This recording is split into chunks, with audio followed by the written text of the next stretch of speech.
percent of everything. Wow. But I might have said some naughty things. Have you started it? No, no. Oh, yeah. Oh, Hey, shit. Damn. Don't ever believe the white man. Hey, especially Greeks bearing gifts. Let me know in the corner. I'll check. I'm Trojan horse. Is James going to? Wait, who is it? I'm ready. Yeah, you got the shape. Wait, guys. it's fish royalties. Guys, we'll start now. Remember, the way the microphones work is we pick up everything, right? So we need to have a gentleman and gentlewoman, if there is any agreement of how we're going to conduct ourselves, right? So one of the cultural things we're trying to get going is if someone becomes out of control, we all collectively can ask them to cool down. Yes. Yeah, and what that means is we go cool down, we all agree, and that person has to get up, walk away, cool down. Once the chair is free, someone can take it. So the goal is to not be asked to cool down because there's no guarantee you're going to be able to sit down again, right? But Okay. if you like I can assure you, Raven, that the far right is cold as ice. Right. So because Uncle IC3 is a forum. We need a lady here. Oh, guys. Stoicism 101. Yeah. The only rules we ask is that we all try to separate it and we try to have order, right? And he likes discussions on race, or at least how the race interact and so forth, right? I haven't got anything planned, but everyone's been speaking all day, so I'm sure we're going to start something. Now, just before we start, maybe just to get like a cool head. As you see here, there's like a definition, right? So if we could go around and there's everyone, if they could say how they're defined on this list. They might not identify themselves by this list, but if you read through here, what do you think you'll identify on this particular list? We can go around. Should we do names as well? IC1, this brother? IC6. IC6, okay. Might have to move to the brother. Let's go. IC1. IC1. IC1. IC1. IC1. IC1. M3, IC6. M3, IC6. This brother. IC4. No, I'm sorry, just the Georgie code for it. Probably IC6. IC6. Okay, and this brother? IC3. IC3 and yeah, IC3 for myself, right? Okay, so I don't know, brother, you might have to come sit here. You see my if you don't, yeah. So you want to come sit here, bro? Well, I don't care. Yeah, Well, let me explain. go ahead. No, we start. You are taking IC3 space. My father was born in Russia. It was a Jewish family who left Russia because of the pogroms, the attacks on Jews, and came to live in this country. My mother was a British white person, and they married. So I'm a mixed race, basically. We're called Mishlings in Jewish language, in Yiddish. So I've been brought up sort of more Jewish than non-Jewish, but I'm not religious. Okay. So it's all a bit, Welcome. So when it comes to identity, out of the IC1 people, do you identify Jewish people as IC1 or as European or white? I've got Jewish family members, so my grandmother's side are all Jewish. Right. And on not strictly within my family, my great grandfather was adopted by a Polish Jew. Okay. So I've got, I do have some of it in my family as well. So are we saying this brother, even though he might want to identify as IC6 or something, he can technically be seen as IC1? Is that, I would say so. Yeah? Right. So you're actually okay with it? You actually you're welcome to the IC1 collection. Right. So now we're here. We've said what we are. Does anyone want to start a topic? Any questions that come over? Anything that you want to spearhead? Now's your time. Ralph always wants to say something, but I mean the discussion we've had earlier was on slavery, and that was pretty heated, so we could always pick up that thread. I don't know, Unless anyone's got any better ideas. It's kind of beating a dead horse. I think we've had that conversation over and over again. Maybe we should talk about. Now you're on camera, you're shy. No, I just feel that we've talked about slavery. Yeah. Like a lot of times before. I think maybe we should talk about, how do we identify it? Because obviously we've got this list.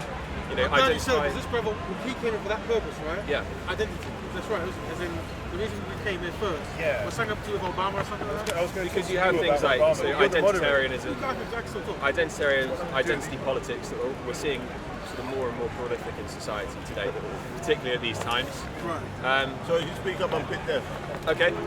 So I wouldn't describe myself as IC1. Right. I wouldn't even describe myself as white, or I don't know how everybody else would. I think that it's more important to judge people as an individual rather than on the colour of their skin. So don't judge somebody because they're black, they're Muslim, they're white, they're Chinese. Judge them on the conversations, their morals, values, your interpretation of them as an individual. So race shouldn't be the first thing that we jump to. And I think that these labels are used specifically by the police in a sort of an institutionalized racist way against a certain group, black and minority ethnic groups, where they would use this in order to discriminate against certain individuals.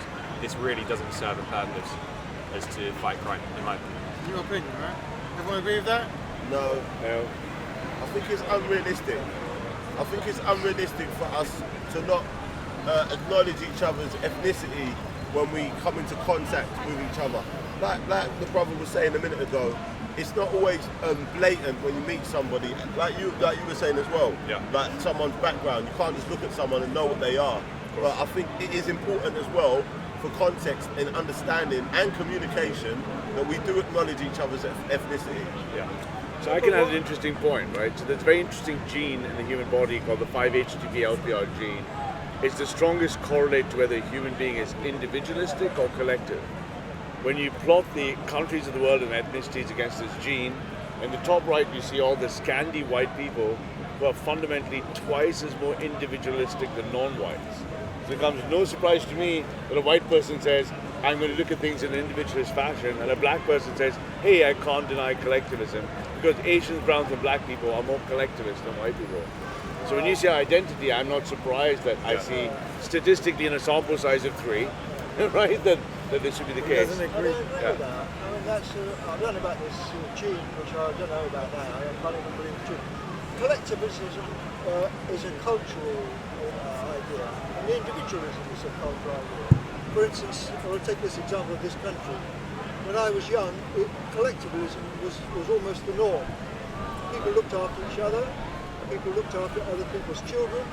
In the street, if a child fell down, a complete stranger would pick the child up and look after it.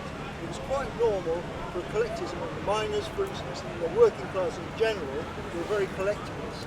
However, in 1979, as you know, Mrs. Thatcher came into power, and her whole philosophy and ideology was to destroy collectivism because she saw collectivism as a socialistic idea. Yes. And therefore she annihilated the working class by destroying the industry, which was the basis of the working class energy. She destroyed all the ideology of socialism, like she sold the council houses, and they privatised them, she privatised this, she privatised that. The whole conception of this idea was to make people individualistic, and it has happened, it's worked. And now today, people are far more individualistic and get into capitalism. So it's a cultural thing. So I'll tell you why I disagree, because from the far right and as a scientist, this idea, which is a liberal enlightenment idea, that social values and social beings are informed by a mind without our body, we reject. So now we know, for example, that our biology gives us this thing called a human being that has values, my ideals, my things. The left-wing idea is that these systems of mental thought are detached from our biology, they don't have biological realism, and they just appear in our head. The gene I gave you as a suggestion is one of many understandings we now have from genetics that show no, it is our biology bottom up that creates these thought processes that we call values, behaviours, and they form cultures. So I, with respect, disagree completely, because that denies biological realism. Well, you see, what you're putting forward is the old, and I have to say this, and don't take it personally, but it's basically a fascist idea. It came out in the 1920s in Germany and other countries, Correct. where they believed people were what they were because of their genes or their race or whatever. Correct. This is going right back. Yeah, but I'm much further right than fascist. I understand what you mean, yeah. So there's been no proof whatsoever. There's something in your blood determines how you act. Can I really quickly say something? Sure. I had a conversation at work the other day, and a young Polish brother said to me, he said, what's the problem with Africa? He was only about 18 or 19. He said, well, I don't understand. What is it? Why can't Africa get it together? And I see this from a lot of white people do ask me, what's up with Africa? And in my head, I always think, you know what's up with Africa. You know, why are you asking me when you already know the answer? So collectively, I think there's a cohesive understanding that white people have subconsciously, cohesively agreed to pretend that they do not know what the problem is with Africa. So I think that's probably a good place for me to interject. Right. I'm not gonna sit here and pretend, play ignorant and go, I don't know what's wrong with Africa. Right. Do you know what's wrong with Africa? The problem in Africa at the moment is corruption. Ultimately, that's what it comes down to. It's corrupt individuals and corrupt business people that are running the country and businesses and industry and education and healthcare. And that's the problem with Africa at the moment. I will agree that the problem before was colonialism, but that's not the case in sort of modern day Africa. What is colonialism? Can you define it? Colonialism would be colonial powers. So you've got colonizers and colonialists. So what they do is they go into a country and they, let's say they extract assets, they build businesses at the cost of its citizens, I would say. And removing all their rights while they do so. Who colonized Africa? A broad range of people, ranging from the British, the French, the Portuguese were pretty on it. What do they all have in common? They're white. You're just going to say that they're all white. No, wait. It's a good point. So let's It's a good point. It's a good point, though. Right, we're talking about collectivism. I made a good point. European white. Statement, then we jump in. Not Caucasian from North Africa. So that's what I was saying. Okay, yes, they were white Western Europeans. However, that was a very long time ago. After 1960, broadly speaking, you had black individuals, black Africans that were the presidents and the prime ministers of their own countries, individuals like Joe Mobutu, Idi Amin, all of these individuals. And my point is, how did that go for Africa? It didn't go very well at the hands of the black man, but now we see corruption is rife within Africa. And so I'm saying, the white problem, it was a problem, it did exist, but it doesn't exist in modern day, society as much as it did before. As much as it did, thank you. But all these issues are interconnected. The reason why the imperialists, and this is what it was, went into Africa was because imperialism, as Lenin says, is the highest stage of capitalism. In other words, the capitalists had to exploit Africa in order to make profits. It wasn't just white people. It just so happened that it was white people, but that's not the reason why it happened. It just an accident of fate.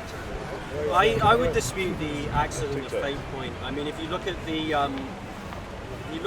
causes of the Industrial Revolution, I've been looking into this myself. You've got the manorial system which emerged in northwestern Europe, which is primarily one of the causes amongst a series of selection pressures upon that population, which made them.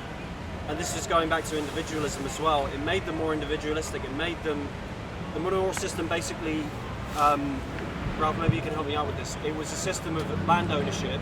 Yeah. It was basically feudalism passing down land and rights. Passing down land rights to the serfs instead of it always being passed down into the and rights to marry.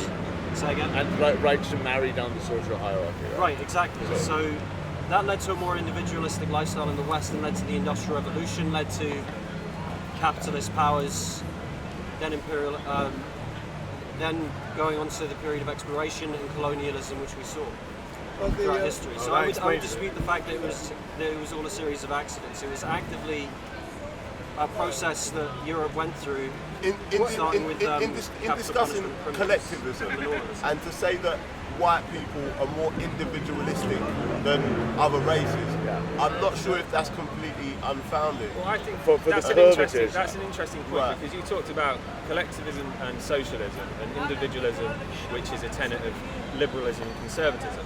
And what you often see in economies is that if you've got individuals who are engaging in capitalism, which they do, then it advances an economy. So people being greedy does actually lead to the advancement of economies and the building of business, the building of industries, the extraction of minerals that we then use in our cars and our planes. And so individualism, I don't think, is a bad thing. I don't think people should say a conservative, individualistic outlook, is necessarily a bad thing, because it does lead to innovation and economic development. I would say, though, that white people practice collectivism more than any other group. No. I would say we practice nepotism, not collectivism. Could you elaborate? And I'll give you a study as to why. So a large study done last year in the United States asked brown people, black people, white people, Asian people to rank the following three in order: race, ideology, and religion. Black, brown, and Asian people at 88 to 92% picked race first. White people at 40%. That's called an opinion poll, not a study. Yeah, and of course you can argue with the studies, but the point is, you can see from a genetic basis and a collectivist basis that whitey is the least collectivizing. That doesn't mean he can't form an imperial force. He can form a colonizing force, right. But as an individual, he's not collectivized. So let me reiterate. So I apologise. So I would say then, in my reiteration, that white people, when they do act collectively, are very effective. Let's say. Terribly good at it.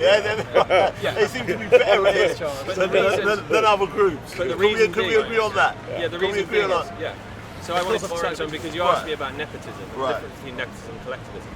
Collectivism would be, let's take an African state, let's talk about Sudan. Everyone in Sudan looking after everybody else. Whereas nepotism is more an individualistic approach, me and my own. And so it's maybe me and my family and our sort of family friends. Yeah, basically a small group.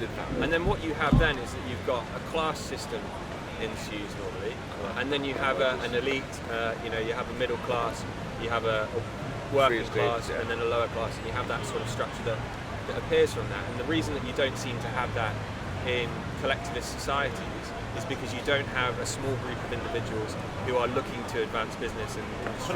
Can I ask a real quick question, Victoria? Would you say that collectivism was practiced in Australia, in America, in Argentina, in Brazil, everywhere, in South Africa, everywhere, to a certain extent in the Middle East, like the Palestine?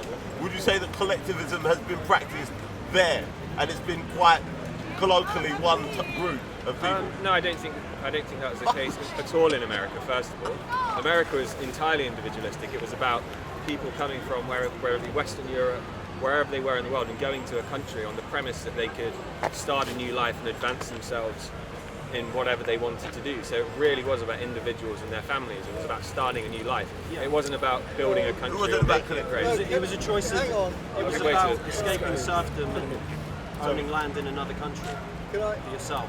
Can I say something? Because we're sort of starting in history too far ahead. We have to go back a bit. And I have to say, I'm going to do as quickly as I possibly can.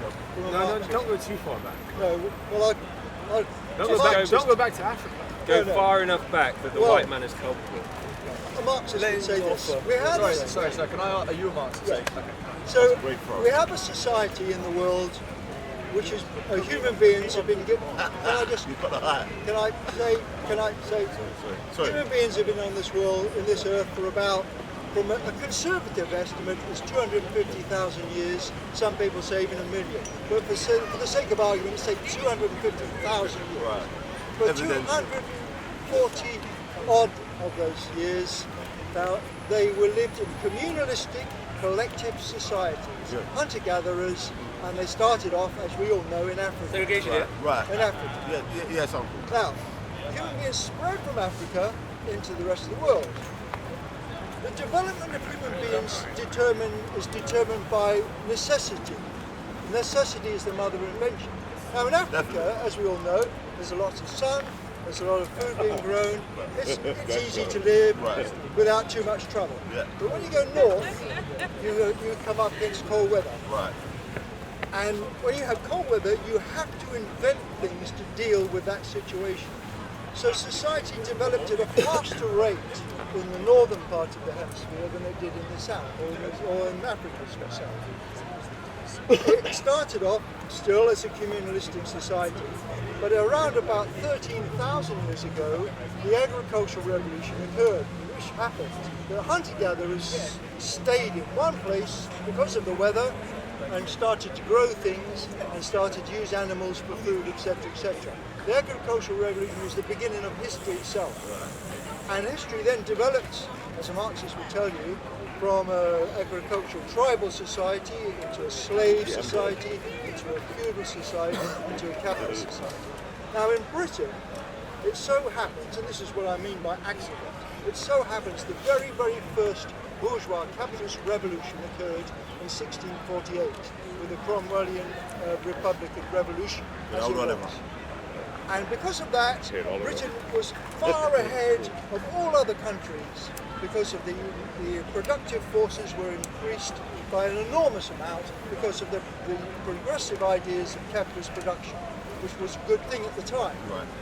However, even at that capitalist revolution, there were working class and peasantry who wanted a free collective society, Right. levellers, etc. Yeah. But they were suppressed. Right.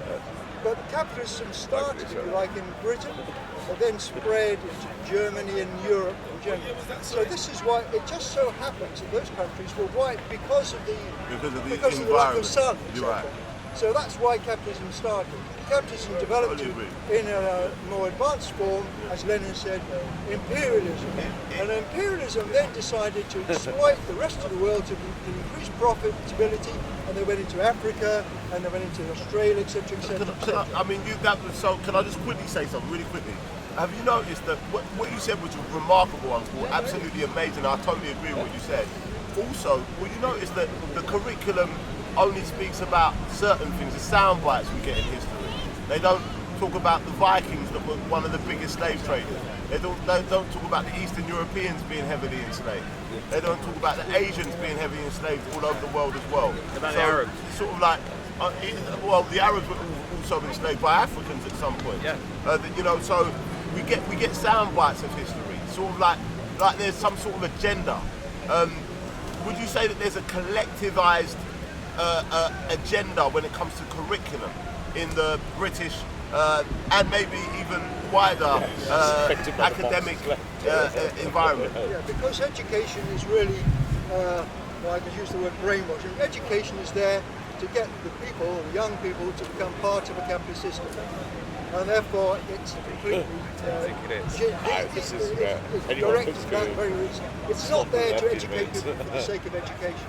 This is a myth. Well, let's study this, it's a really good thing. People go to school and have education in order to slot them into a capitalist system.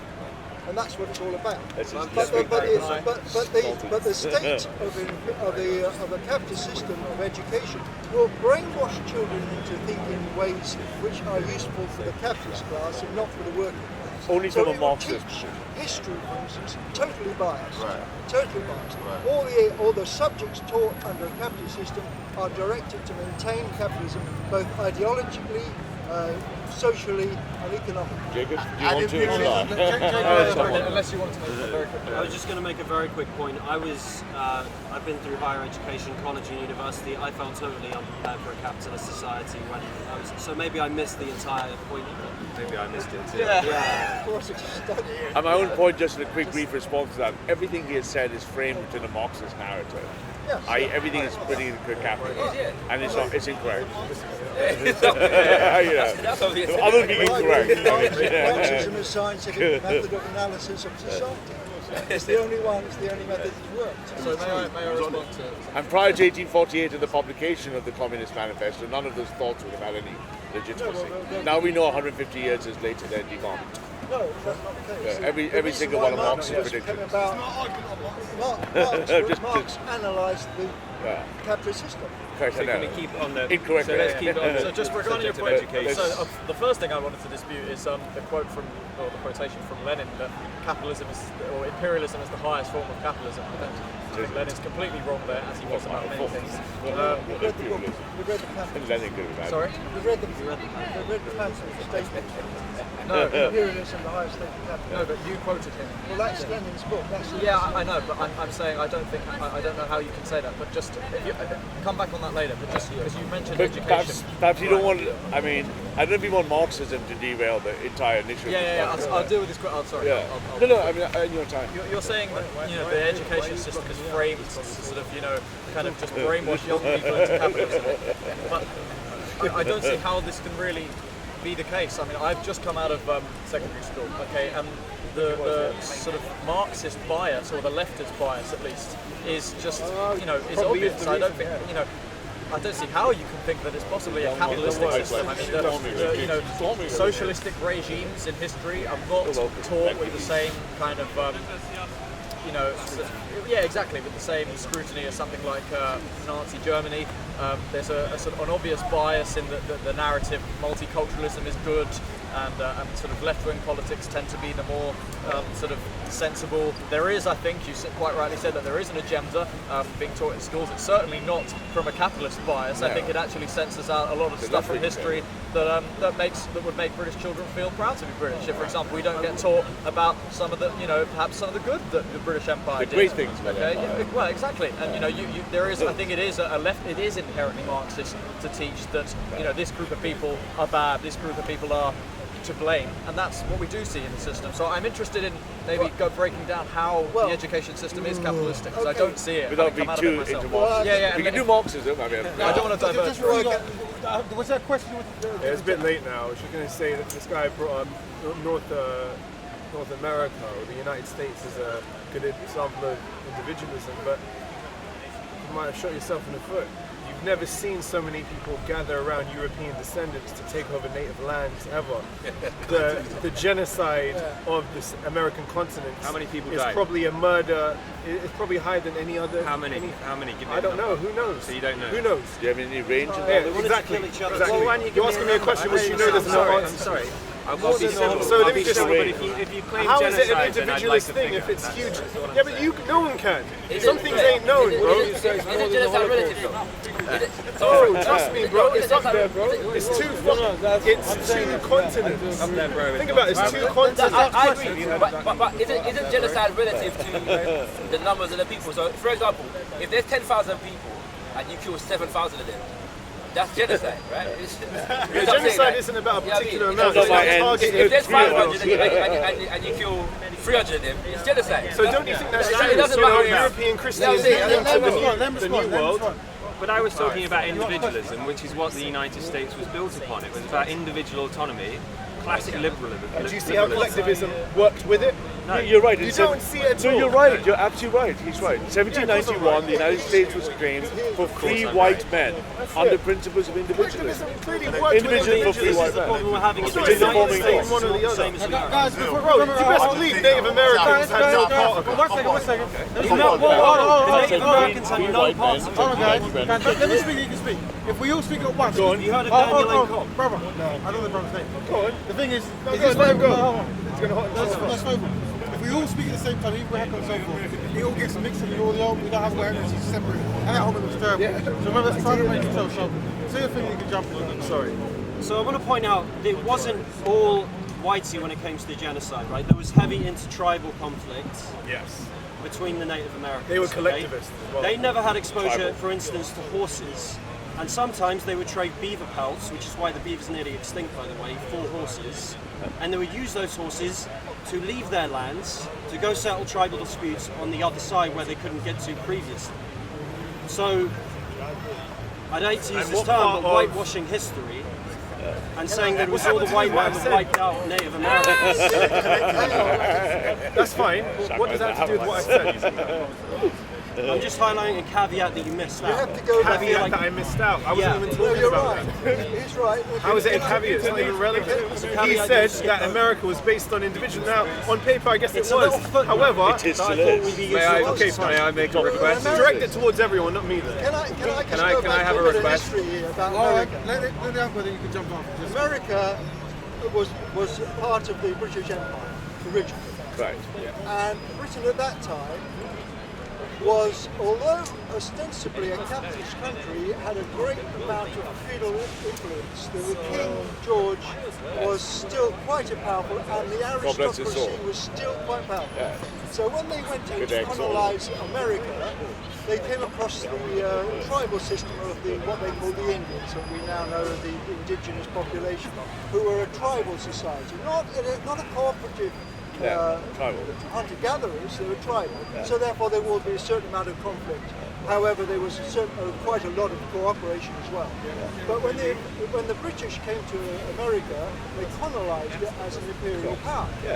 Eventually, America developed a capitalist system, but it was held back by this imperial power from Britain.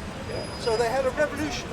And the revolution was a capitalist revolution in America against the feudal system, which No, it wasn't. It was a nationalistic rebellion of all 13 colonies. Yes, it was a revolution of change, a nationalist revolution. Self-determination. It was a pro-capitalist revolution against what they saw as imperial feudalism. So they began. Now, as a newly formed capitalist country, it had to deal with the indigenous population. Which it did. The indigenous tribal population did not fall square with the capitalist economic system. So in order to produce a capitalist system and destroy the old tribal system, they absolutely annihilated the indigenous population. Wouldn't you call that collectivism? Wouldn't you call imperialism collectivism? Correct. Imperialism is collectivism. Yeah. Well, the word collectivism is difficult to define in that case, because I see collectivism as as a social impulse for human beings to get together to support each other. Yeah. I can see individualism is the idea of one person taking power over other people for their own individual interests. Right. And that's capitalism, that's the ideology of capitalism. Collectivism is the ideology of socialism. Aren't we playing with semantics at the moment? Yeah, because No, it's just being framed constantly in the Marxist narrative. I want to add something in terms of framing, yeah? I like that word, framing. I want to add something here and say that that European nations, yeah, White European nations. I mean, I'll go with it. White European, I'll go with it. White European nations are the most tribalistic ever in history. Yeah, that's a fact. But interestingly, in terms of framing, we only ever use the word tribes when we're talking about non-European people. So we go to the Americans. Yeah, white people come and they invade and they kill off people and say, well, actually, you know, with tribal nations having conflict. Yeah, and that's the reason why it went down. But all throughout that time, all these white people that were going around the world invading people and colonizing them were all fighting with each other. They were all warring with each other. And they only managed to find agreements when it came to the people that they were trying to subdue that weren't white. It just happens that, you know what I'm saying, the Native Americans were all seen as one people. And whatever nation they came from, they could be killed off.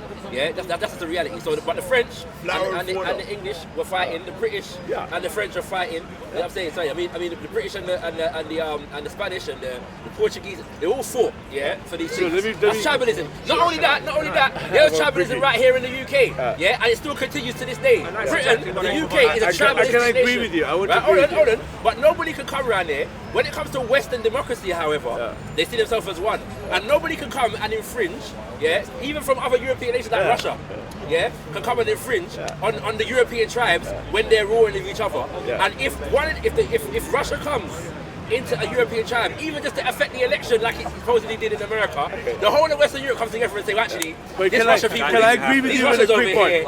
It's not a good thing, you get me? No tribalism, don't stop that. I'll agree with you and say the greatest act that has happened from the modern world was the white-on-white tribalism called the 30-Year War, where 40% of the German, my wife is German, gene pool was killed by German on German to create nationalism.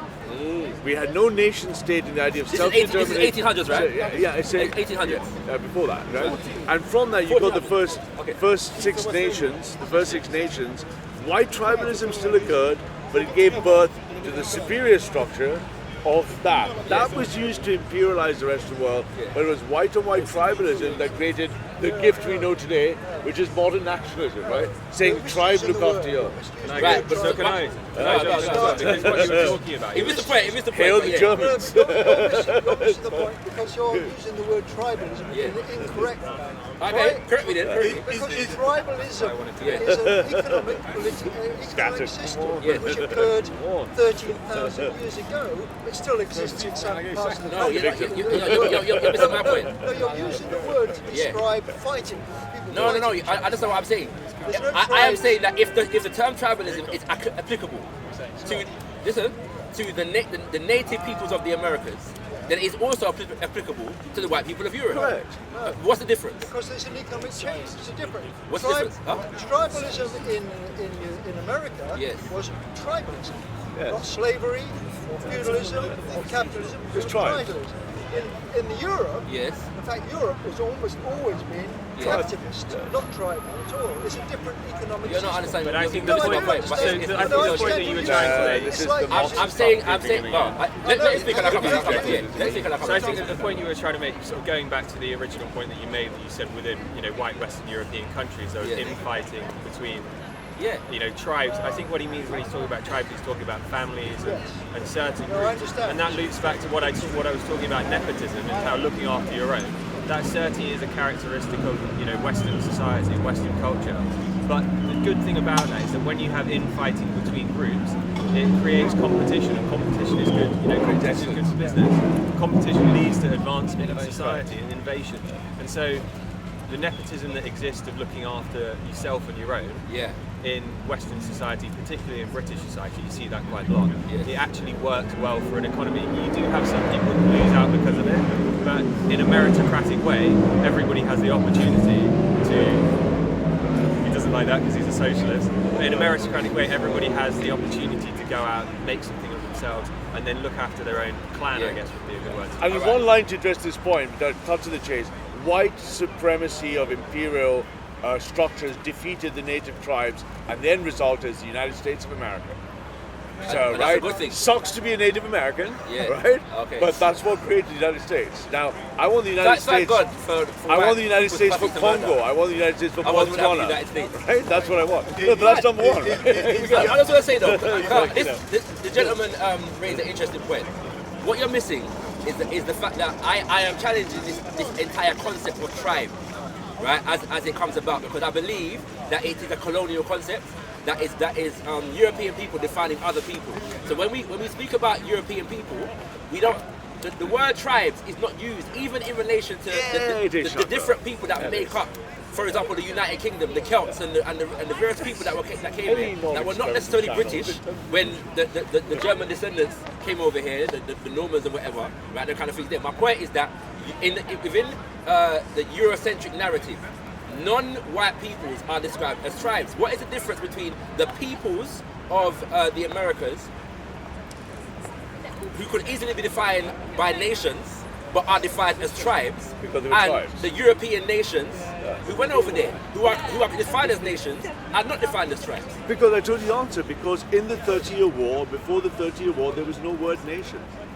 The birth of nationalism came by the Germans on Germans defeating the Holy Christian Empire against different But warring by kingdoms. what designation and So- what criteria are but- we defining but the nation people just- of the Americas as tribes, But the idea- and the peoples of Europe at that point as I'm nations? telling you why. Because in the end of the 30 Years' War, the word nation really means that a bunch of people Have of a come tribe. together. No, of a tribe. It just Yes. means this tribe had the right to self-determination in Yes, this piece of land. yes. So if you All the look at other it- tribes did not have nationalism because nationalism did not But exist. you're incorrect. No, but then the white nations went colonizing But you're tribes, incorrect. which was easy But you're because incorrect. nationalism If was we better. if we use Africa as an example, Yeah.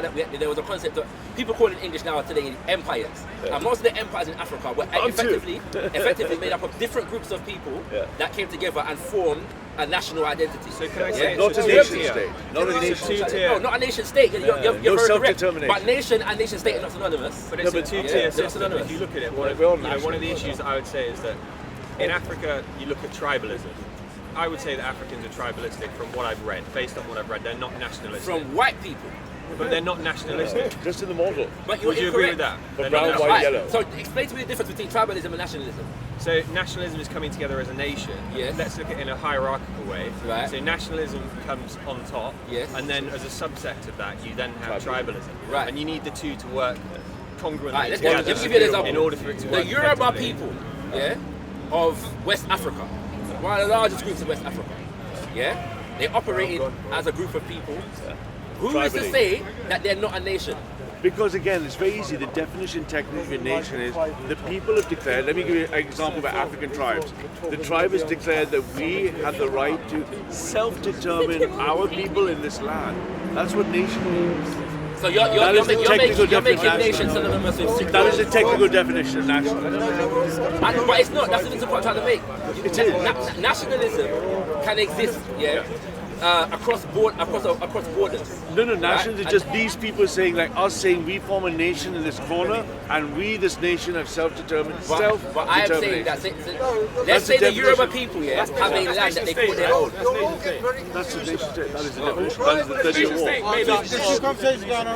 Tribalism was an economic, social system which existed 13,000 years ago. Yes. However, as human society develops from tribalism into slave society, feudalism into capitalism, there are still parts of the world, even today, that are still hunter-gatherers. They're still hunters as tribes.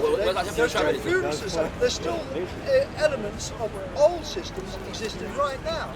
But when you use the word tribalism existed in Europe 13,000 years ago, because in Russia, it wasn't called Russia, but the areas of Europe were divided into tribes. They weren't countries, they weren't nations. Nation state is a very modern concept. It's only in the last 100 or so years that nations have developed. Since the 30-year war. Since the signing of the treaty in Munster in the 30-year war. That's exactly when it happened. When was that? That was 1648, the first Six Nations. And they fought the Holy Empire, and then from that, you're mistaken, sir, it goes tribalism, feudalism, nation, not capitalism, it goes empire. You know what we're proving here? Empire. You know what we're proving here? You know what effectively we're proving here? Marxism doesn't work. We're proving that neither Marxism or capitalism works. You know why? Correct. Because both are based upon Eurocentric readings of history. This was happening. No, because listen, gentlemen, I'm not even gonna. There are aspects of what you're saying that I'm gonna agree with. What I am saying, however, is that this idea of the fact that the world operates under tribalism at this point, and then at this point it moves as though the flow of human history was uniform, across the world, is incorrect. This is collectively Marxism. say so. This is It's Marxism. your collective say so. You're This practicing collectivity right now. True. Right, but this is Marxism, or Marx himself and those who are around him, feeling that they had the perspective to define the flow of human civilization. And I am saying that these terminologies, when we use words like tribe, the connotation within the Eurocentric context, comes with things like primitive, comes with things like savage, comes with things like barbarian, and they don't describe that flora and fauna. Right, and Europeans don't even describe themselves as tribes when they were in fact tribes. If we use the same terminology to compare to the same definition to what they're describing now. It's very important. It's very important. This guy will be next, by the way. Yeah, sorry, it's just a quick point. I thought you maybe answered your own. Did you say something before? Sorry. You can come and then you jump in the next one. Yeah, I just want to go on the idea of nation states and all this sort of thing. 1648, you're correct, is the Peace of Westphalia, all this sort of thing, the end of the 30-year wars. Okay, cool. But like Shakarad just said, is these are definitions given to us by Europeans, right? Europeans analysing and looking back at the world and giving us an understanding of the world. When you look back at Africa, you have different types of civilizations and societies, which if you look at through a European perspective, at the time it was all seen as tribal. Nowadays, when Europeans look at it historically, they say, actually no, this empire was a bit more civilized than this one. This one had writing systems, this one had this, and so on and so forth. And you start categorizing our system, but you're still doing it all according to European terms. What we're trying to say is, we can redefine those terms or put those terms right back onto European civilization and say that in the way that Europeans have behaved and acted, especially in the colonization of America, as the example was given, was incredibly tribal. And we see that Shakarad's pointing out that Europeans never use this term tribal to describe themselves. No. And we see it so much. They don't even describe the Normans. We can see a clear example of Europeans behaving as tribalistic. But the Europeans as collectively say it's not tribal. It's a different definition. There's some technicality to it. Do you know what I mean? But we clearly see it as tribal. Are the Normans, the Anglo-Saxons, and the Celts and the kind of people they describe as tribes? I've never heard it. The answer is simple, but I understand your point. Because they've evolved past tribal. This tribalism doesn't go away just because you're national. It's still tribal, but you're also national, and then you're also imperial. Then Africa's been invaded more than anywhere else on the planet. I think we digress slightly. If we go back to the original topic, which is similar, but it's collectivism. Just to remind you guys, collectivism and how is the IMF not a collective? It is. organisation Yes, practices collectivism. Yeah. Does the EU practice collectivism? Hell yeah. Yes, Right. You know, so I'm to say that Europeans are not collective or do not practice collectivism, The EU is an It's just anti-European. a type of collectivism. Right. I think the EU is anti-European. The main problem we keep getting bogged down in is types of collectivism. Correct. And what we're saying is that Europeans can be tribal At the same time, at the same time as they're national. and imperial. But it's just So as I wanted to jump in on. Africa- So I wanted in to jump in Africa, on the point of collectivism. They So- only think of themselves as tribes. So far as we're aware, there have been no nation states Successful which have nations, emerged yes. from The Africa. best part of what you said is so far as we're aware. That is the best part of what you there's said. been no nation states that emerged from Africa. You say. So far as we're aware. Europe was Viva's ruled Afrocentric. by Africans for 1,000 years nearly.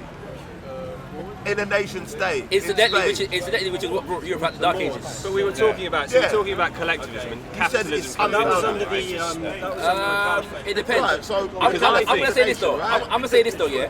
And I'm going to challenge this gentleman again his analysis. Empires have come a long way. In terms of feudal society, yeah.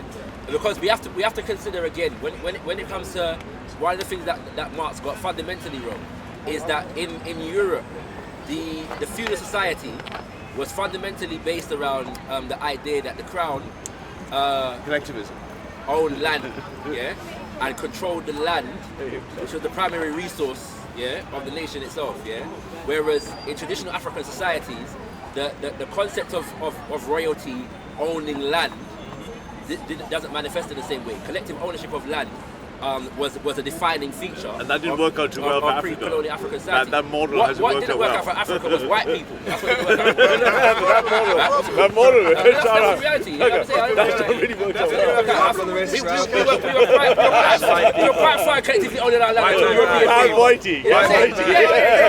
Who's going to come in next? My white oppressor. Because he has his hand up. So I wanted to come in on the concept. So you're talking about collectivism and capitalism. The two don't actually work well together, which is why you see a backlash against the European Union. And that's the reason that we voted to leave the European Union, or we will be leaving, is because it's a collectivist organisation, protectionist racket, and capitalism doesn't work under that duress. I'm gonna agree with you. Socialism works. Capitalism, So individualism and national capitalism, they're the only two things that work well together. The thing that we have in this society at the moment, this isn't capitalism. We've got intervention from government and things like financial services, which shouldn't happen. We've got big government, so organisations like the European Union, like the IMF. All of these organisations shouldn't exist in a proper capitalist question. society. How then you explain? Question for him. How then do you explain the corporate involvement in government? Corporations. That's easy. That's easy. That's nepotism again. No, that's easy. In the right-wing model, To globalization. clarify, what say this? If you're saying that because the government involves itself in the corporation, it's not capitalist. No. How do you explain the corporation's involvement in the government and influence on the government? Easy, because here's what's gone wrong. And in that, I'm very, very far right-wing and I'm anti-capitalist. Here's what's gone wrong. We've created this beast called globalism and it has 4 legs. Academia, business, government and the media. They're all in beds with each other to repeat this globalist narrative again and again. This globalist beast with 4 legs has taken over media, academia, education and government. And they're all in bed with each other. Yeah. It's called the revolving door. Yeah. So I worked in investment banking. Tony Blair gets £50,000 to speak at JP Morgan. The war criminal Tony Blair. Yeah. The war criminal Tony We're Blair. agreeing there. We all agree on that. There's some agreement going on So there. my big point is, to answer, just quickly to answer Shaka's question, this globalist I'm not sure you engine- answered my question, but it's No, fine. I'm trying to get. So this globalist engine, when you said why does business and government work together, they're 2 of the legs. They're I'm saying, and they're but retaining this globalist thing oppressing how is them that not everywhere. capitalism? This guy's got to go. So Come in here, please, because we're having big troubles in this discussion because we're not defining our terms. This is the problem. Yeah. He talks about capitalism as if it's collectivism and all this socialist ideas within capitalism, all this No. whatever. The point is, under capitalism and under every economic system, there's not one type of capitalism. Correct. There's several types of capitalism. The capitalism we have in Britain and America and in other countries different. Yes. The capitalist system in this country is a system of a mixture of out-and-out neo-fascist capitalism and social democracy. Not hysterical language, Ben Chancellor, Well, but yeah. But, it's a sort of system where, in order to maintain the status quo of capitalism, you have to organise society in a particular way to keep everyone happy. and it's failed us. We are Then you're anti-capitalist. talking, you're just going on to economic planning, which is just a tenet of Marxism. This goes back again. You have to study history. Britain, up until 1945, was a solidly Tory capitalist, manufacturing capitalist Correct. system. In a And nation state. It was a very monolithic. In a high tariff, high Yes, regulatory yes, nation yes, state, yes, yes, yes. right? However, Self-serving. However, Yeah. capitalism, in order to survive, is very flexible. It has to change with the times. It could see after the Second World War that there was a huge pressure for socialistic ideas by Correct. the working Rebuilding, right? Yes. What? class. And then also after the war, Britain was a bankrupt country. Correct. So the capitalists accepted this socialistic idea of social democracy. Mixed economy. Yeah. Of a mixed economy, because it was necessary to keep capitalism Absolutely. going. All the way to the 80s. You have to have a national health service to keep the workers healthy in order to work hard to get the system going again. You have to have an education system to have people educated to keep capitalism going, etc. You have to Good old national you have to capitalism. nationalise the coal mines because they were bankrupt. You have to nationalise the well industry was finished in bankrupt. That's not So capitalism therefore, again because they it's allowed interventionist. You bail somebody out. Churchill was very shocked when Labour But won. everything changed in the late 80s and 90s. Do you know why? Yes. Because So we had globalization and globalism Neoliberalism. starting. What globalisation is just a fancy word for imperialism. You have to define what It really When isn't. you talk about tribalism, you've got to Just define technically. exactly what tribalism is, exactly what That's very feudalism easy. is, exactly what feudalism, Got a etc. new etc. speaker. And when I said earlier on the world is divided into basically it's a capitalist world, but within that capitalist world there are other old-fashioned systems of feudalism, of tribalism, Nepotism. of slavery, etc. And that, what you have to understand, and I'm saying big of a Marxist, the whole history, from the beginning of history up until this moment, is a history of class conflict and class struggle. If you're You Marxist. can't analyse a nation because a nation means nothing. Only with the A Marxist nation lens. is an area of the world which has a class setup. Therefore, nation state doesn't mean Only if you're blinkered by Marxism. No, But it's we're not not. making. It's an economic fact. No, it It's isn't. an economic fact. But Mustafa's Yeah, in yeah. the house. So, thank you, Ralph. So just wanted to clarify a couple of minor misconceptions in the conversation. And it's not about Marxism, by the way. It's conflating collectivism and having that opposite being capitalism. Those are not the same thing. They're not even remotely comparable. Yes. And if we could take someone like Geert Hofstede, someone who actually did the 5 pillars of culture, the opposite of collectivism is individualism, not Exactly. capitalism. Correct. And to prove that point, there are capitalistic cultures that are also collectivist. Collectivist, yes. Look at China and Correct. Japan. Exactly. Japanese culture values the Everything group over the individual, hence collectivistic, versus an individualistic culture is completely different. Japan and China are at, well, China not so much, but Japan per se is very violently capitalistic.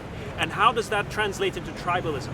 Tribalism is the same as collectivism, only there is a kinship aspect. Right. There is an element of familiar Biological. relationship and linguistic relationships with people who roughly share the same appearance, language, and customs. That is what constitutes a tribe. And again, tribalism scale. does not conflict with capitalism. Look at Saudi Arabia, look at Kuwait, look at the United Arab Emirates. Yeah. Very tribal society, still very much being an al-Rashidi or an al-Khatami or an al-so-and-so, but still functioning boys today, with an tribal. exchange of value using capital. So if we can put that as our key definition, if no one opposes, we can move a little bit more. Yes. Yeah, I'm agreeing with you. Nice. I'm disagreeing with you. I think that one, what we're identifying is dominant characteristics, and I think we can fairly say that individualism is a dominant characteristic within the development of capitalist societies. Yes, it's We can essential. fairly say that, all right? But the other thing that we have to deal with is it's not just about being individualistic or collectivist in a social sense. It's the relationship of the group and the individuals to wealth and resources. Right. Yeah, and so what distinguishes capitalist society is the idea that private ownership of wealth is the most developed within a society, whereas a collectivist society focuses on collective ownership of wealth. So in a sense that you can have a collective sense of identity, but still promote the idea of private ownership of wealth. I'd agree with that.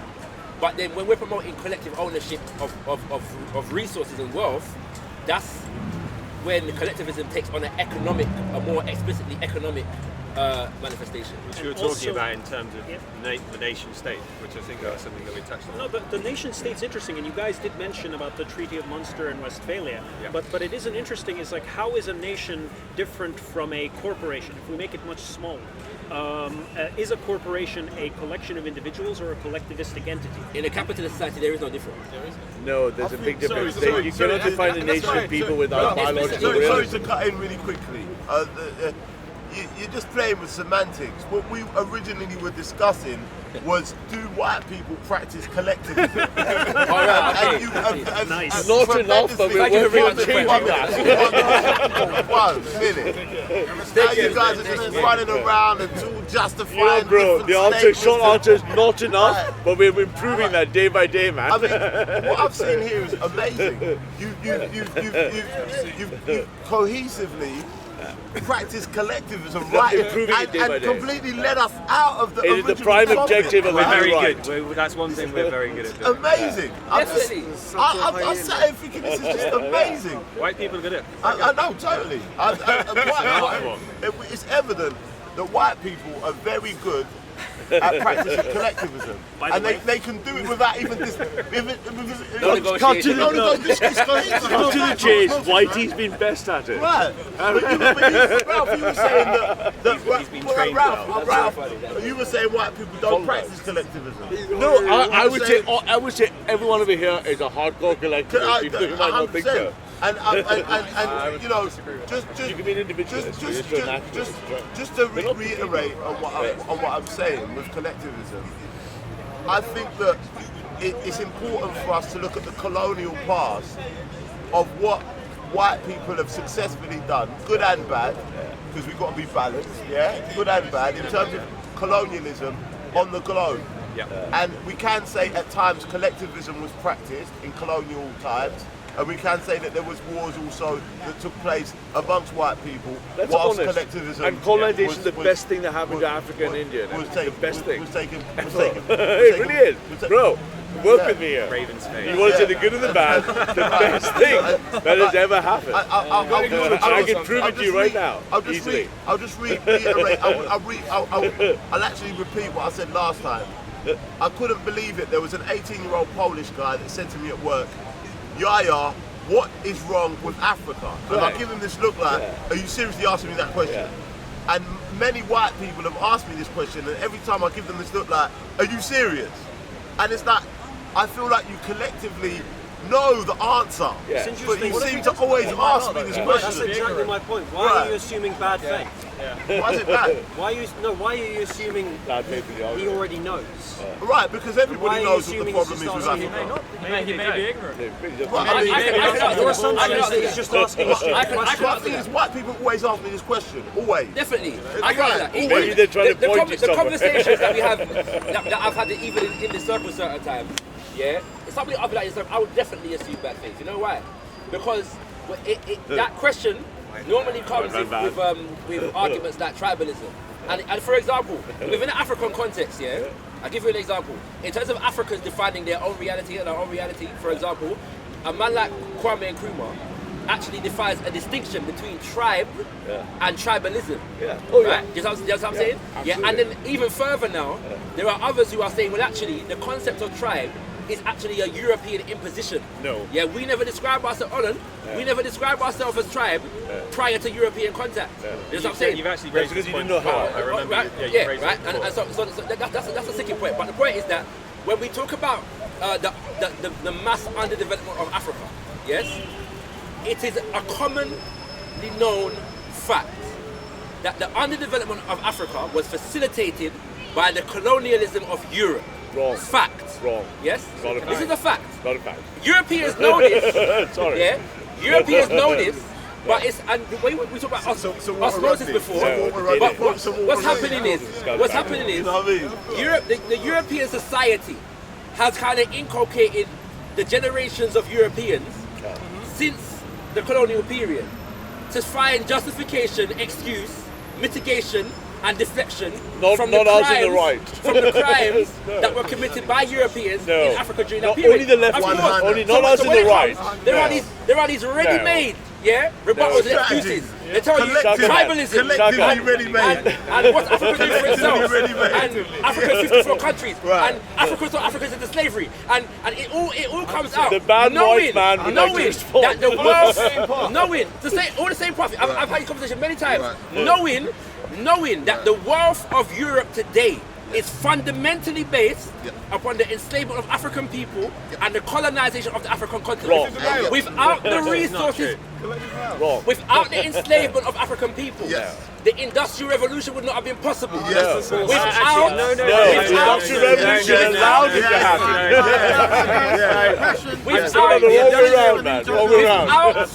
Without the resources of the African continent accumulated through colonialism, the technological revolution, in Europe would not have been possible. Europe would not have even been able to fight the wars that it fought. Okay, you're saying the same in the 20th century. Colonization. Okay, so you talked about colonization and the Industrial Revolution. I agree with you that without colonization, the Industrial Revolution wouldn't have been possible. We can agree on that. I said without slavery, but go ahead. Okay, well, without slavery. Both those. So I agree with the colonization, not slavery, because slavery had absolutely nothing to do with the oil industry and extraction of oil from the Middle East, which is not Africa. It was extraction of oil that led to us winning our Second World War. Hear me out. It was brilliant. It was oil extraction from the Middle East, from Saudi Arabia, from Iraq, from Kuwait, that led to the Industrial Revolution. It had absolutely nothing to do with The steam engine? Pardon? The steam engine? So how did Europe acquire and accumulate the wealth that would make its oil investments viable? From the finance industry. Which was financed by what? Gold. Oh, fair. Where did that gold come from? Black gold. So in the form of black bodies. Gold that you were not using to do anything. There you go. That's what I'm talking about. So I always get back to my original point. I'm saying, that's not a argument. Africa didn't have the wherewithal to extract its own resources. That's what I'm saying. It's already made. I've heard them all before. But it's true. They're cooking programs. Here's what I made earlier. That's what it is. But why tell you? Okay, so that's a legitimate question. You talk about slavery and colonialism and how bad it was. Why is I didn't know what you said. Will you let me finish the sentence? That's a 10-second correction. We're not talking about how bad it was. We're talking about. I'm right. We're talking about. No, it's not even that. I'm correcting what I said. Okay. We're not talking about how bad it was. Yes, it was bad and terrible. What we're talking about specifically is not just how bad it was, but the contribution that it made to the wealth and development of Europe. This is the myth. That's what we're talking about. It's a myth. Fundamentally, enslavement and colonialism built the wealth of Europe. No. But why didn't... What I don't understand is that why didn't you... Anyway. As an African, I don't like using the term African, I think it's just... I do, so continue to use it. Okay, cool. So as an African, why didn't you extract your own gold, diamonds, oil, Okay. And so why didn't... So where was the... Yes or no? Have you ever Don't shout over me, man. Have you ever heard about Musa? Yes, I do. Yeah, richest man in the world, Mansa Musa. Okay. Rich on what, by the way? Pardon? What was he rich from? What made him rich? Gold. Okay. This is why we think you won't let me No, let me move on to the second part of my question. Collectivism in This is why we think it's practice. disingenuous when we have these conversations with white people and they pretend like they don't know the answer. No, but you're not letting me finish the question. You're not letting me finish the question. No, let me finish.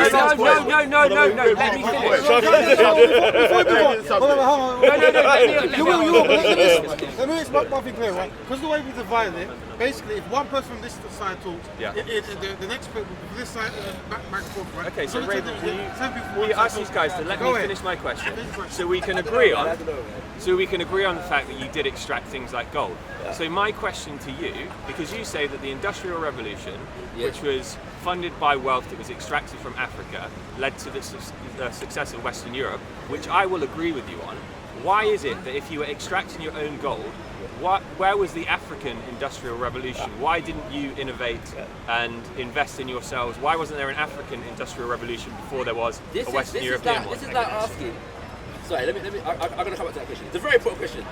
No, so one of the things, so people keep saying it's the European Industrial Revolution. It wasn't European. It was very specifically England. Correct. And the reason for that is that England had a culture of entrepreneurship and tinkering. Take Germany, for example. Again, a quintessential European country never had an industrial revolution. The Netherlands never had an industrial revolution. Yeah. All of that was imported specifically from one part of Europe, not Europe as a whole. Then the reason for that is because the English were very good at tinkering and at entrepreneurial and taking risks. This is not a uniquely European construct. It just happens to be in England. I'm going to agree with you, except to say that Britain was uniquely good, at turning enslavement into a profitable enterprise. No, so let me. Which is why they got the lion's share of the colonial profit. You didn't answer my question. Where was the African? I didn't answer your question because I was giving him way to speak. I'm going to answer your question right about now. Now, first of all, you're asking again a disingenuous question. Yeah, it's not a disingenuous question. It is. No, it's a legitimate question. The Industrial Revolution is something that took place in a particular period of history. In what country? Hold on. England. In what country? In England, right? And well, I mean, you have to include America in it. No, England. England was central to the thing. But you have to include America. You have to include America, right? America came after. You have to include America. Anglo-America. Right? Anglo-America. Basically, you're correct, right? Now, we're talking about, first of all, a situation, by the time Europe gets its Industrial Revolution, it had been enslaving African people for close to 400 years, right? Let's get that clear, right? The enslavement of African people, contributed to a mass, drain of people resources on the continent over a nearly 400-year period, right? One second. Now, the question is, what was happening before that point? What were Africans doing before that? Were Africans creating and inventing technology? Societies. Were Africans, Tribal. developing? You see what I'm saying? This is the European flow. Right? What was Africa? Think about it. If a Mansa Musa could have existed, what year? Mansa Musa, what year? Mansa Musa, what year? Mansa Musa, what year? Doesn't matter the year. 1300, okay. So 1300 and 400 years is... Listen. So where was your Industrial Revolution? Listen. We had 400 years of investment. Was there an Industrial Revolution? The funny thing is, there was no Industrial Revolution in Europe at that time. Yeah, you know what I'm saying? So what are we talking about here? Obviously, the flow of scientific and technological development brought Europe to a particular point. What we're saying is that the wealth that funded the Industrial Revolution came from the enslavement of African people. Right? Hold on a second, please. The question is, what were Africans doing pre-colonial? Were we creating? Were we inventing? Were we using our own natural... If there was a Mansa Musa, it suggests that Africans had developed the wherewithal to mine gold. You know what I'm saying? Doing anything with it, you were hoarding it. Who are you? Mansa Musa was just... What Africans do with their own gold is not your business. That's what I'm saying. It's not your business. We don't have it. It really was. It's not your business. Really was. If the African wants to do nothing with his gold, leave the African to do something with his gold. That's what the problem is. Okay. So but let me jump in from our side. You've got a lot of words from here. Can I say making? I want to say this point. The white man comes to Africa, and said, listen, these Negroes are not doing anything with their gold. We shall take it. We shall take it from them and show them how to use it. And look how lucky you are to be here right now. I was about to say that you're not doing anything with it. You are to be here. And look at what it has brought you. The brother want to come for questions. But can I answer? I want to change the subject. I thought it's our side now. Yeah, just really quick. Okay, go ahead. I'm going to change something there. Collectively, don't think I'm going at you, but this is collectively, Africans have owned the title slave. When in the 1100s, the Vikings were enslaving more white people than any other group. The Vikings enslaved the Welsh heavily, heavily. The tribe. So that's interesting. Let me land. And Africans have solely owned the title slave when the Chinese went and built the railways of America, they were not called slaves. When the Asians were picking tea and coffee in Guyana, they were not called slaves.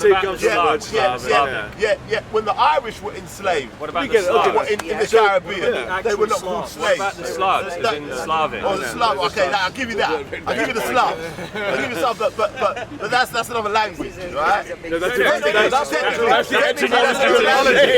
That's where the word slave comes from. Yeah, but technically, you know what I mean. I must say though, in the discipline of English language, you have semantics here. Etymology and semantics not the same thing. The etymology of the word is how the word comes into the history. But then when the word comes into the language, you have the connotation and the denotation. Yeah. So the denotation suggests that the term can be applied elsewhere. The connotation, connotatively, however, the term is applied this particular way. So that's it. But to go back to Marx, let me build up on Mustafa said. The etymological argument is valid. I'm just saying it's been a collective defamation. But now we're running way off with words like in academia, like slavery, the slavery of the blacks. Let me just no one else was a slave. Do you get what I mean? So can I say, to Mustafa's point, he brought out the most salient point, and he's completely accurate. And let me build on it even deeper. The Industrial Revolution only came about from England through the Age of Reason and a series of things that was exported through Holland and everywhere to the rest of the world. But let's dig a bit deeper. Let's go to our roots.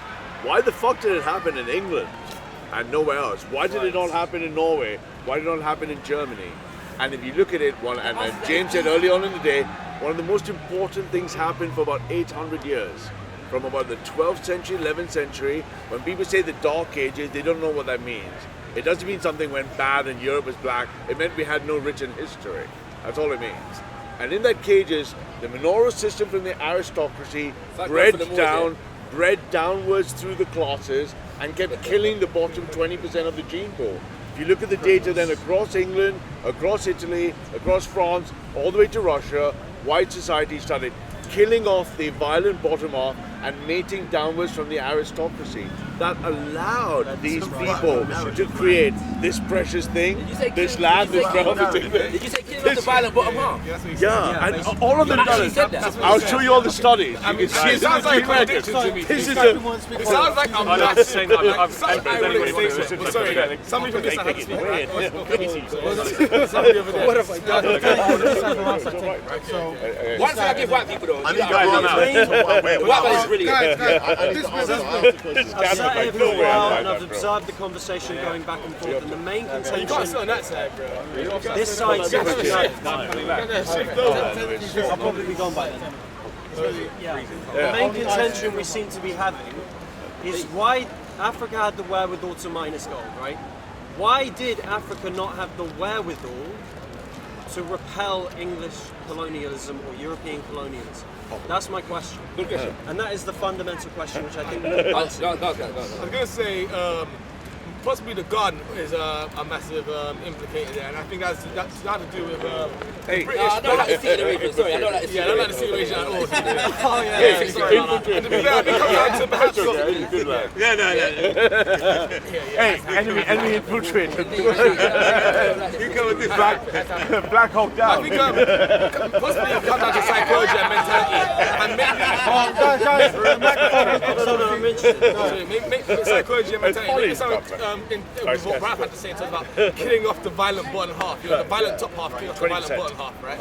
And so you have this violent top half now, like within Europe, who once they got the gun or gunpowder, which the Chinese has had for several centuries, right, and not really used violently. Europeans got it and was like, yes, let's use this. General Gordon, China, the Mexican gun, Sudan, the people side. European had a much more of a warfare effort, and I think it was discussed earlier on, or mentality, and I think it was discussed much earlier on about the differences between the North and the global South and the environment, and the need for Europeans to have develop that sort of warfaring mentality. So Europeans were busy conquering themselves a lot more frequently than Africans were busy fighting wars in the South. Africans didn't need to fight wars as frequently, and even in many parts of Africa even, wars have to be ceremonial, decided by witch doctors and on particular days. They didn't really go around having this brutal sort of mentality. So when the Europeans came in with this heightened warfare, and gun, and all these, and they got beat twice by the Zulus with the gun. Years and years I will say, twice. And they got beat by the Madrid's army as well. And that's why they developed the maximum gun.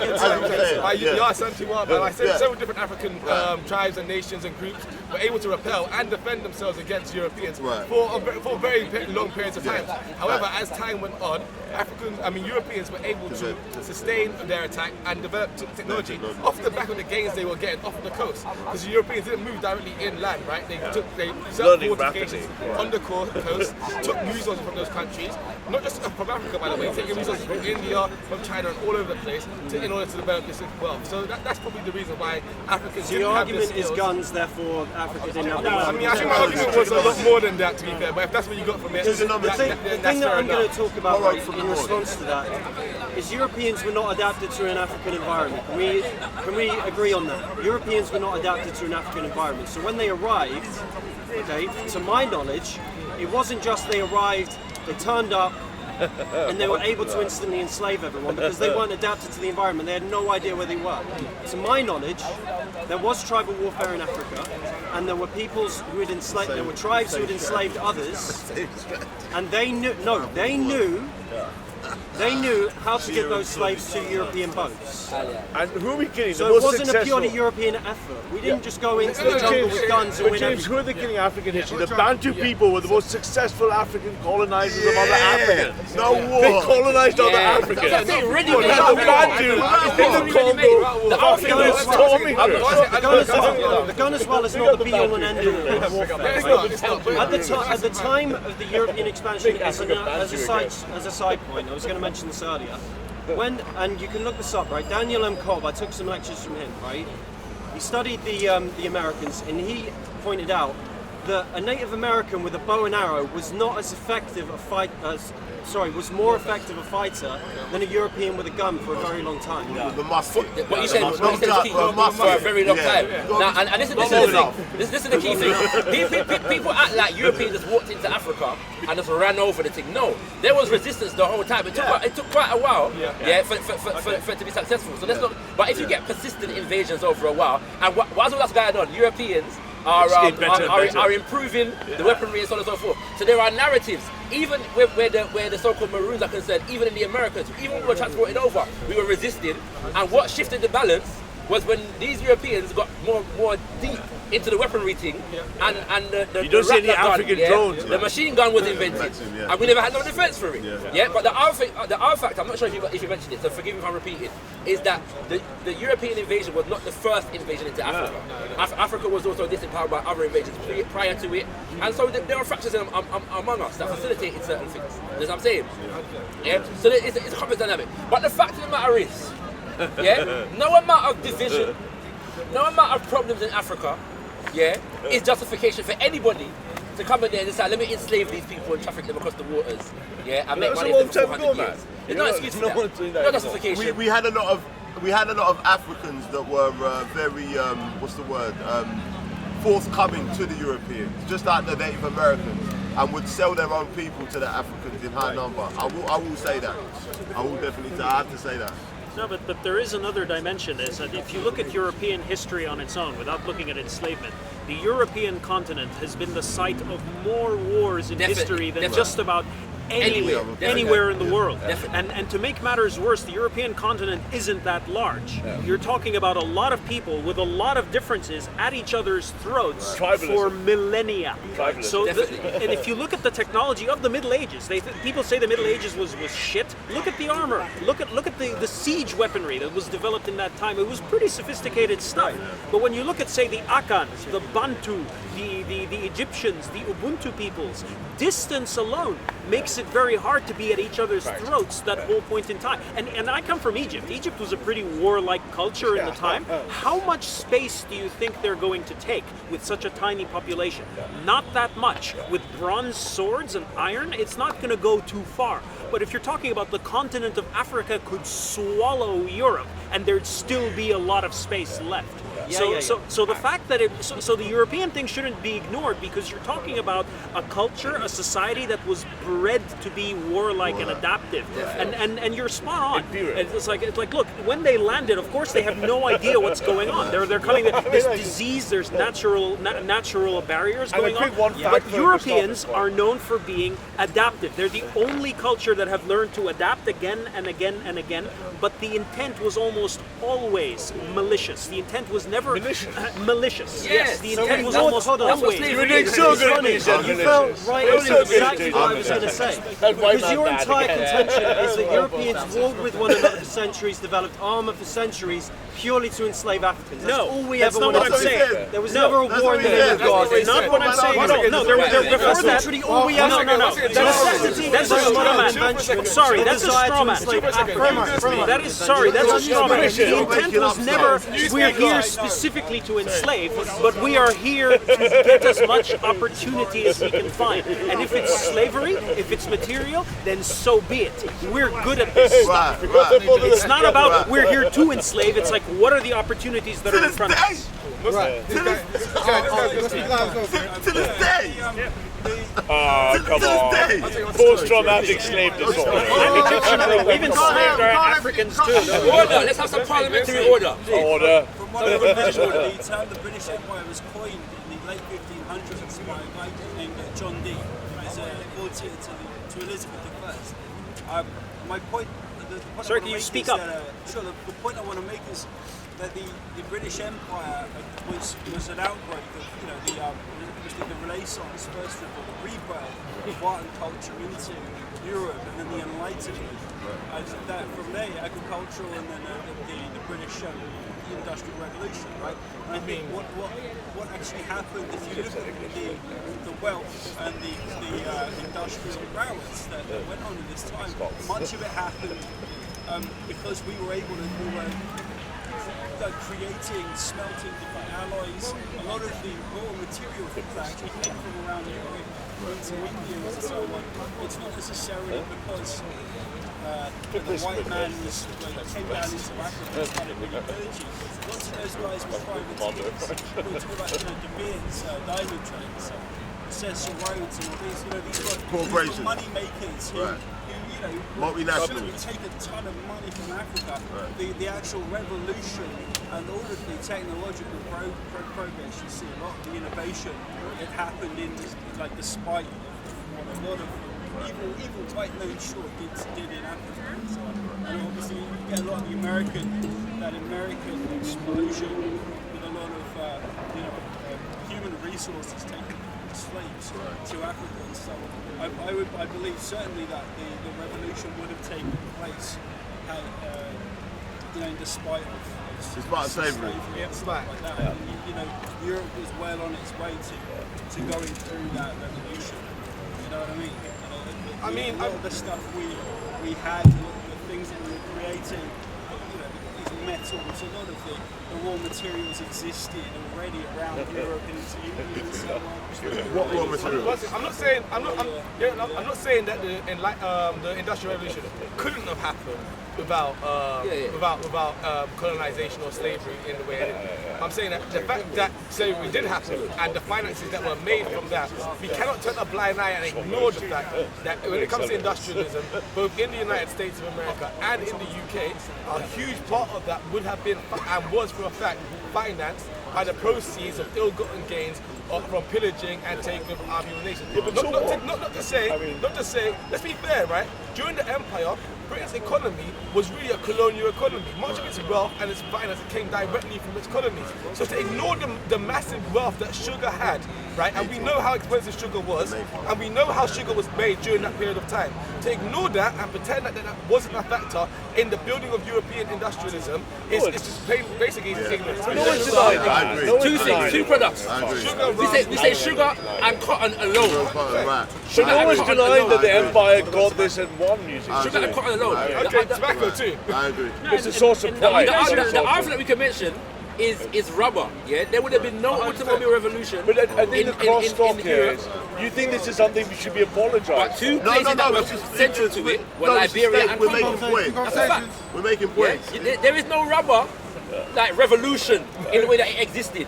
Yeah, in the UK without Liberia, without Congo. Yeah, It doesn't happen. Sorry, can I Behaviour- can I just quickly answer what you just said? You There's said nothing to apologise No, for. can I say something? It's not an apology that's needed. Do you know what's needed? Yeah, Reparations. No, an apology won't suffice. It's not enough. Apology's a piss take. It's like snapping your cock out in someone's face but I'm after saying taking a apology piss. is not You know even what's all. needed? I'll tell you what's needed. Yeah. What's needed is a divvy up of all that No. money. No, yes it is. Yes it is. Wait, say who? Say who? 1 minute, Ralph.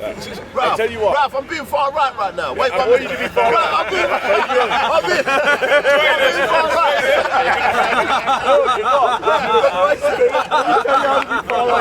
You go first. I'll tell you far right version. What I'm saying. I'll tell you far right black power in a minute. What I'm saying is. already, Ralph. You go already. What I'm saying is, it would be extremely unfair to look at all of this, right? All of the ill-gotten gains, yeah? All of the finance made in it. Yeah, the we get first the- stock, yeah, the the first stuff stock thing. market of the American all the stuff was thing. black people. The first stock market was literally we were the commodity. So the point is, it would be terribly wrong. For example, the Jews have been getting reparations for God knows how long, whilst committing atrocities. The Jews are getting reparations whilst doing the same thing. Let's leave God's chosen tribe aside for a second. Right, my point is, but wait, Ralph. I'm talking about the Jewish people. I'm talking about the Jewish people. Not you, love. The Jewish people. Not you, sweetheart. The Jewish people. Just to finish off my point. And I've got nothing against Jews, they're my brothers Good to and know sisters. that. But they've been getting reparations whilst committing the same atrocity that happened to them. Brother, earlier It's like- you found it's that far insane. right power. Let me tell you why it's wrong, and then quick and sharp to the point. Right. Why was colonization the best thing that ever happened to Africa or India? It's really easy. God. You take 1 billion Africans, you brought the economic value. Who are the best blacks? United States blacks are doing 55,000 per They are the year. best blacks. They are the What's best the average black in Africa? 3,000. The best Nigeria, 20. So what's far right black power? Let's get all the black people to fucking 100 grand a year, right? And when you say reparations, colonization, slavery, you're never going to go up the black power curve. No, but I want every black guy to be making $1 million bucks. That's Can black I power. answer? Can I answer this? Can I answer this? Did you want to say something? Okay, Hail black power. Okay, if the Jews hadn't got reparations for World War II, which their atrocity lasted for the best bit of, and let's give them 10 years even. Do you want to be? And the Africans, the atrocity was the best bit of 500 years. Yeah. Can you see the? Do you want to be disparity? Beyonce or do you want to be Kobe Bryant? Beyonce wants reparations. Kobe Bryant's going to fucking take it, right? That's the difference. That's the difference between far right. The Jews. Beyonce's going to Beyonce give me works for the if you Jews. like it, put a ring Me in and it. Beyonce works for the Jewish people. Forget the Jews. If Beyonce worked for the Jewish Can we leave the people- Jews out of it because we have a lot of white supremacists and that's good. So can we not? You know what's funny to me? You know what's funny to me? They're not However much Beyonce is making, Kobe, however much Kobe Bryant is making, there is some white man making 10 times that off of Kobe Bryant and off of Beyonce. Don't tell me nothing about Beyonce and Kobe And Bryant. basketball, you What I'm find the interested guy in- who's better than digress. Kobe, you bring We it. digress. Wow, we digress. Okay, yeah. Well, my point is, point. the difference between right and left is you're know, yeah, looking for for real. something to be given for something that was done. The far right version say, fuck you. Let's take black out of it. Look at Indians' reactions to colonization. Indians are kicking fucking ass. Yeah, they're kicking ass. The richest man in England is an Indian. literally. The most scientific, prestigious position in England is an Indian. Right. Indians run Google, Microsoft, Facebook. They're not going, hey, the British Empire stole my coin, or they're like, fuck you. But it's easy for bitches. you to say They're that, gonna be Ralph. running the stuff. Ralph, it's easy for you when you're not. It's easy for me to say that. Right, It's easy for me to say that. Respond, please. Right, now there's a few things in that. Let's have an Indians anyway. Say again? I know some of them. Don't digress. Don't digress. That's what I'm trying to say. What's going on? You're digressing. Like India ain't got no problems like it. Richest man in England. Like there ain't no mass poverty in India. No, but you're digressing. But yeah, that's the I'm going to tell you now, all my mates coming over, we have a fucking African people. We don't know this country. We love you.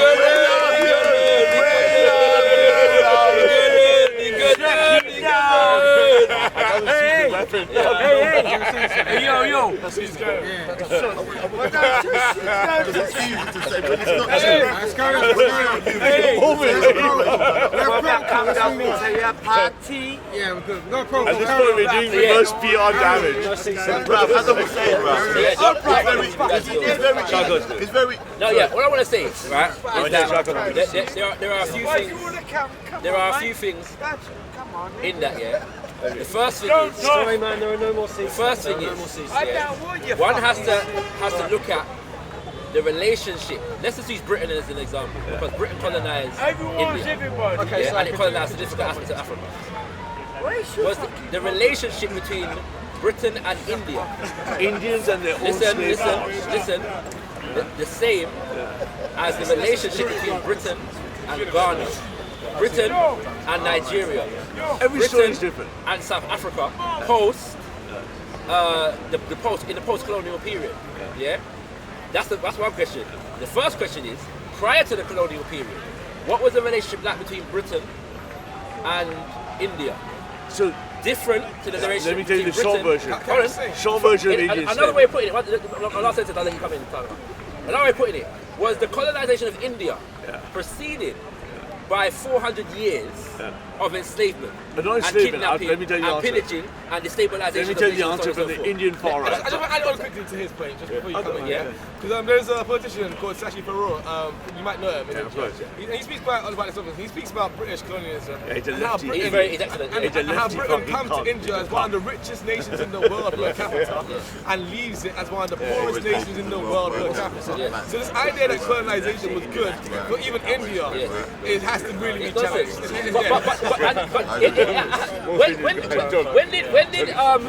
When did Britain formally colonize India again?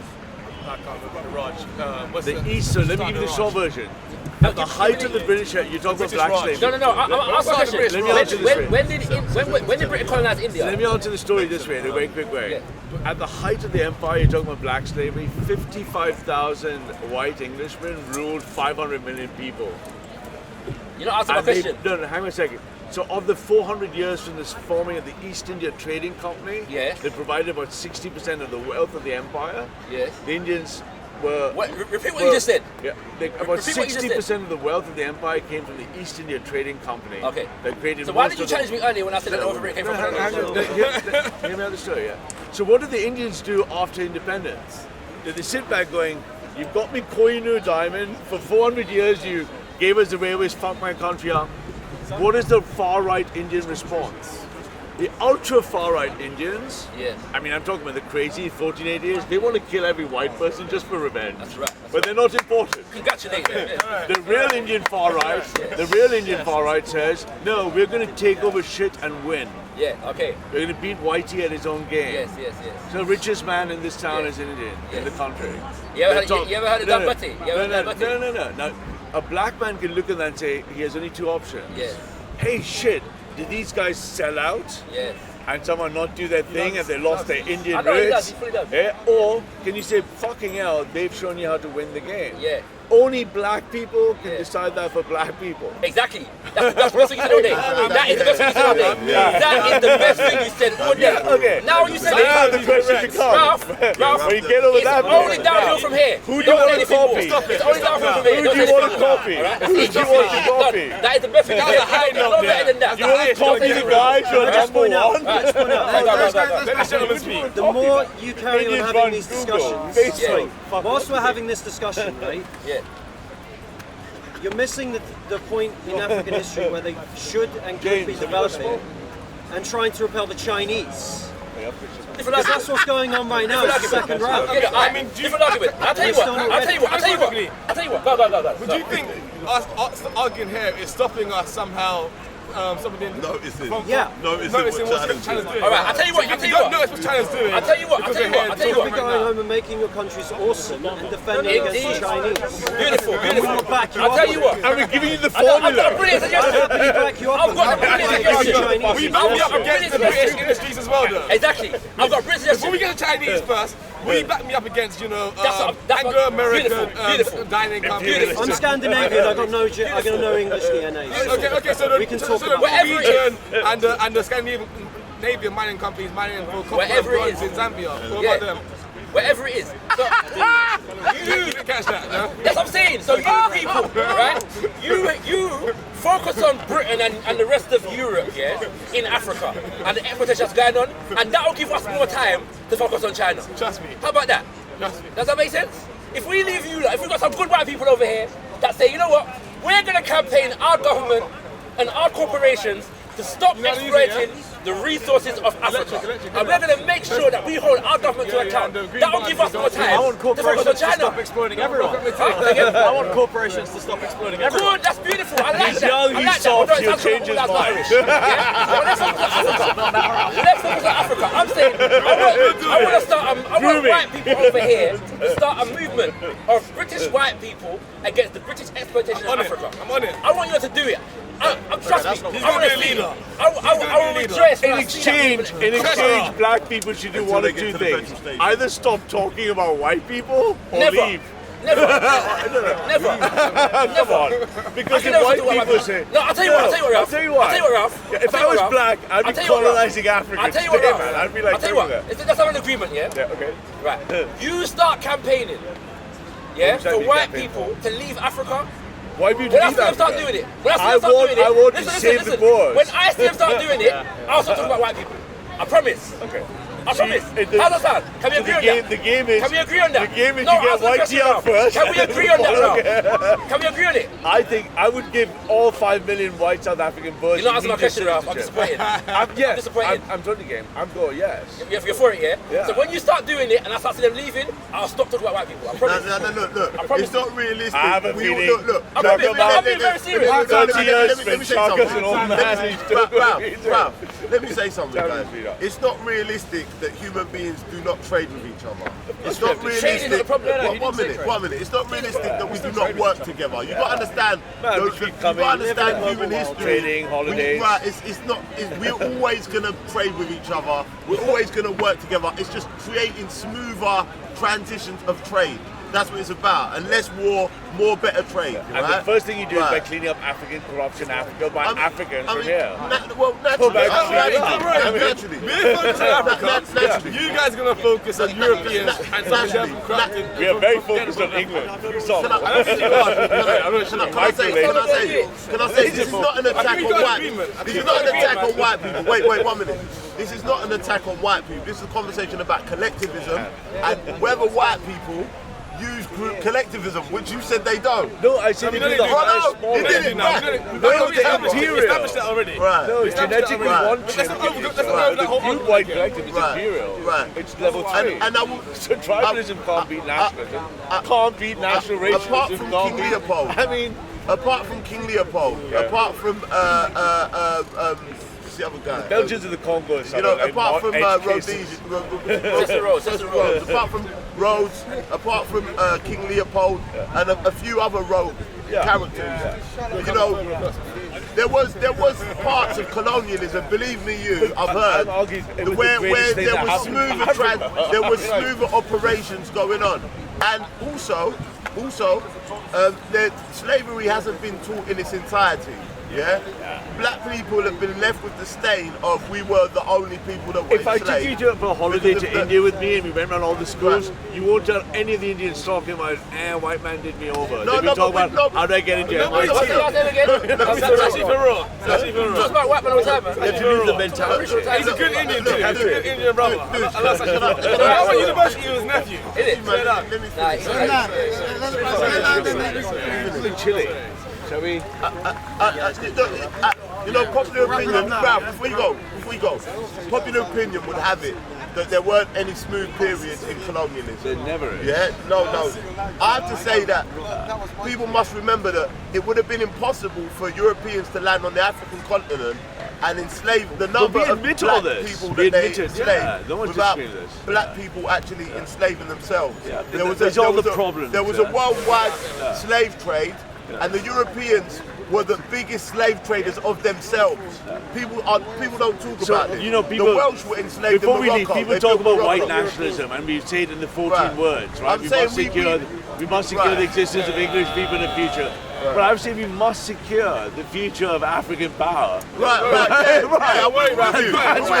That's it. Yeah. And you're not going to get it with this left-wing, my reparations slavery shit. No one's going to get anything. How about we get it how we see fit? Don't try to do this, man. We're right with Anna's win. We're right and Anna's win. My favourite song. It was great. Respect, my man. That was great. You know what's good about this, right? When people see this, it's everybody gets to vent. Everybody gets to hear their ventilation. So rather than them being angry, it's like a source of understanding. So people go, oh look, these guys are discussing it, you know, calmly and rationally. And you know, people are right. I think it's very positive. You know, once we talk, we're doing a better job of the politicians than the past. You know what I mean? I think so. I've been watching all of these guys for some time and promoting these guys. You know what I mean? I feel like they're Content over everything from your humanity. Man, say it straight. Man, don't listen to BBC. Man, don't listen to ITV. What's your problem? Are you Muslim? Yes, I am Do you love Allah? How do you love Him? I worship Him. I pray to Him. This is you follow Him. How you love Allah? I love Him. I get emotional when I pray to God. Emotional? You get emotional? Yeah. You get emotional with the doo-doo. When you love